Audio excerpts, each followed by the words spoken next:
അസ്സലാമു അലൈക്കും, നമസ്കാരം. Welcome to Jasna's cooking world. ഇന്നത്തെ റെസിപ്പി വളരെ ഈസി ആയിട്ട് ഉണ്ടാക്കാൻ പറ്റിയ ഒരു മുട്ട ബജിയുടെയാണ്. ഈ മുട്ട ബജിയുടെ മാവ് നമ്മുടെ ഉള്ളിവടയുടെ മാവ് പോലെയാണ്. അത്യാവശ്യം ഉള്ളിയൊക്കെ ഇട്ടിട്ടാണ് ഇതിൻ്റെ മാവ് റെഡിയാക്കി എടുക്കുന്നത്. അപ്പോൾ നമുക്കതെങ്ങനെ ഉണ്ടാക്കാൻ നോക്കാം. മുട്ട ബജി ഉണ്ടാക്കാൻ വേണ്ടിയിട്ട് ഞാനൊരു 5 കോഴിമുട്ട എടുത്തിട്ട് പുഴുങ്ങിയിട്ട് അതിൻ്റെ ഷെല്ലെല്ലാം മാറ്റി വെച്ചിട്ടുള്ളതാണ്. പിന്നെ വേണ്ടത് വലിയ ഉള്ളിയാണ്. ഞാൻ 3 വലിയ ഉള്ളി എടുത്തിട്ട് ഇതുപോലെ കട്ട് ചെയ്ത് വെച്ചിട്ടുണ്ട്. അതുപോലെ ഒരു 3 വെളുത്തുള്ളി എടുത്തിട്ടുണ്ട്. ഒരു ചെറിയ പീസ് ഇഞ്ചി എടുത്തിട്ട് തൊലി കളഞ്ഞിട്ട് ഇതുപോലെ കട്ട് ചെയ്ത് വെച്ചിട്ടുണ്ട്. അതുപോലെ 2 പച്ചമുളക് എടുത്തിട്ടുണ്ട്, കുറച്ച് കറിവേപ്പില കൂടെ. ഇത് പൊടിയായിട്ടൊന്ന് അരിഞ്ഞെടുക്കുക, അല്ലാന്നുണ്ടെങ്കിൽ ചോപ്പറിൽ ചോപ്പ് ചെയ്തെടുത്താൽ മതി. അപ്പോൾ അതെല്ലാം ഞാനൊന്ന് ചോപ്പ് ചെയ്തിട്ട് ഉള്ളിയിലേക്ക് ഇട്ട് കൊടുത്തിട്ടുണ്ട്. ഇനി നമുക്കിതിലേക്ക് 1 ടീസ്പൂൺ മുളക് പൊടി ചേർത്ത് കൊടുക്കാം. പിന്നെ ആവശ്യത്തിനുള്ള ഉപ്പിട്ട് കൊടുത്തിട്ട് നന്നായിട്ട് ഇതൊന്ന് മിക്സാക്കി എടുക്കുന്നുണ്ട്. ഇതുപോലെ നന്നായിട്ടൊന്ന് മിക്സാക്കി എടുക്കാം. ഇനി ഇതിലേക്ക് 250 ml കപ്പിന് 1 കപ്പ് കടലമാവ് ഇട്ട് കൊടുത്തിട്ടുണ്ട്. ഇനി ഇതിലേക്ക് 2 ടേബിൾ സ്പൂൺ അരിപ്പൊടി ചേർത്ത് കൊടുക്കുന്നുണ്ട്. എന്നിട്ട് ആവശ്യത്തിനുള്ള വെള്ളം ഒഴിച്ചിട്ട് ഇത് നന്നായിട്ടൊന്ന് കുഴച്ചെടുക്കണം.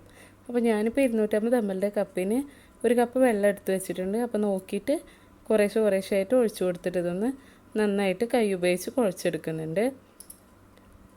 അങ്ങനെ മാവെല്ലാം റെഡിയാക്കി എടുത്തിട്ടുണ്ട്. ഞാൻ 250 ml കപ്പിന് 1/4 കപ്പ് വെള്ളം ഒഴിച്ചിട്ടാണ് മാവ് റെഡിയാക്കി എടുത്തിട്ടുള്ളത്.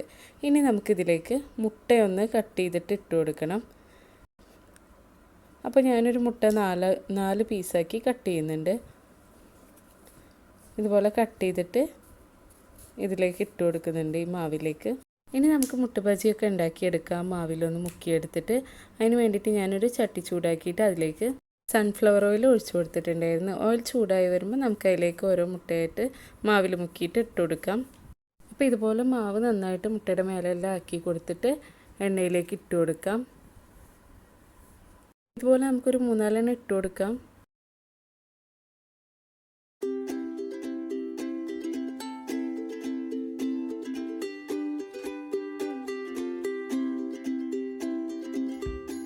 ഇനി ഇതൊരു സൈഡൊന്ന് ആയി വരുമ്പോൾ നമുക്ക് തിരിച്ചിട്ട് കൊടുത്തിട്ട് 2 സൈഡും നന്നായിട്ടൊന്ന് ഫ്രൈ ചെയ്തെടുക്കാം. ചെറുതായിട്ടൊന്ന് മുരിഞ്ഞ് വന്നിട്ടുണ്ട്. ഞാനിതൊന്ന് തിരിച്ചിട്ട് കൊടുത്തിട്ട് ഇതുപോലെ തന്നെ മറ്റേ സൈഡും ഫ്രൈ ആക്കി എടുക്കുന്നുണ്ട്. അങ്ങനെ നമ്മുടെ മുട്ട ബജിയൊക്കെ അത് നന്നായിട്ട് ഫ്രൈ ആയി വന്നിട്ടുണ്ട്. കണ്ടില്ല, നല്ല കളറായി വന്നിട്ടുണ്ട്. ഇനി നമുക്കിത് എണ്ണയിൽ നിന്ന് കോരി മാറ്റിയിട്ട് ഒരു ടിഷ്യൂ പേപ്പറിലേക്ക് ഇട്ട് വെക്കാം.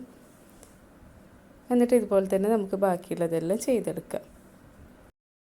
അപ്പോൾ ഞാൻ എല്ലാ മുട്ട ബജി ഇതുപോലെ തന്നെ ഫ്രൈ ചെയ്തെടുത്തിട്ടുണ്ട്. അപ്പോൾ നിങ്ങൾ ഈ രീതിയിൽ ഉണ്ടാക്കിയിട്ടില്ലെങ്കിൽ ഉണ്ടാക്കി നോക്കുക. അതുപോലെ വീഡിയോ ഇഷ്ടമാണെങ്കിൽ ലൈക്ക് ചെയ്യുക, ഷെയർ ചെയ്യുക, സബ്സ്ക്രൈബ് ചെയ്യാത്തവരുണ്ടെങ്കിൽ സബ്സ്ക്രൈബും കൂടെ ചെയ്യുക. ഇൻഷാ അല്ലാഹ് വേറൊരു വീഡിയോ ആയിട്ട് വീണ്ടും കാണാം.